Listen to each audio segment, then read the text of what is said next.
Hello friends, ఏంది ఎక్కడికో బయలుదేరినాం అనుకుంటున్నారా?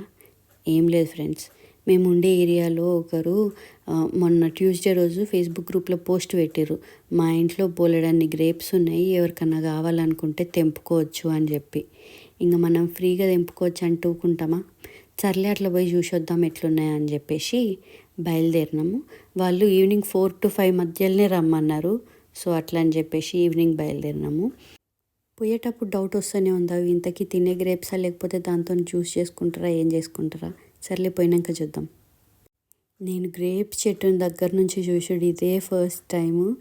ఎన్ని గుత్తులు, ఎంత పెద్ద తీగ వారిందో చూడుర్రి. ఎవ్రీ ఇయర్ ఇట్లనే కాస్తాయంట.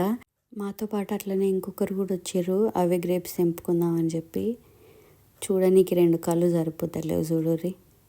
ఇంతకీ షాకింగ్ విషయం ఏందో తెలుసా? ఆమెను అడిగినాం, ఇవి తినొచ్చా లేకపోతే వీటితో ఏం చేసుకోవచ్చు, గ్రేప్స్ ఎట్లుంటాయని చెప్పి. ఎవ్రీ ఇయర్ అసలు చాలా పుల్లగా ఉంటాయి, ఓన్లీ వైన్ చేసుకోవడానికి మాత్రమే పనికొస్తాయి. కానీ ఈ సంవత్సరం మరీ అంత పుల్లగా లేవు, కొంచెం తినేటట్టు ఉన్నాయని చెప్పి ఆమె చెప్పింది.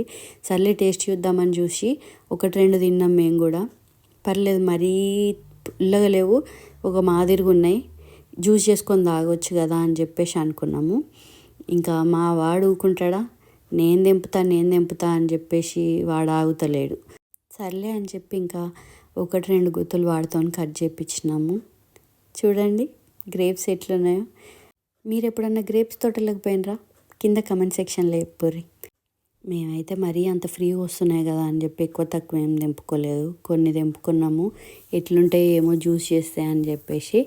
కొన్ని అయితే తెంపుకొని ఇంటికి తీసుకొచ్చుకొని మొత్తం టబ్లో ఒక్కొక్కటి వేసుకొని ఒలుచుకొని నీట్గా ఒక 20-30 minutes వాటర్లో సోక్ చేసి తర్వాత 3-4 times వాష్ చేసిన. ఈ గ్రేప్స్ వీడియో మీకు ఎట్లా నచ్చింది? Subscribe to my channel.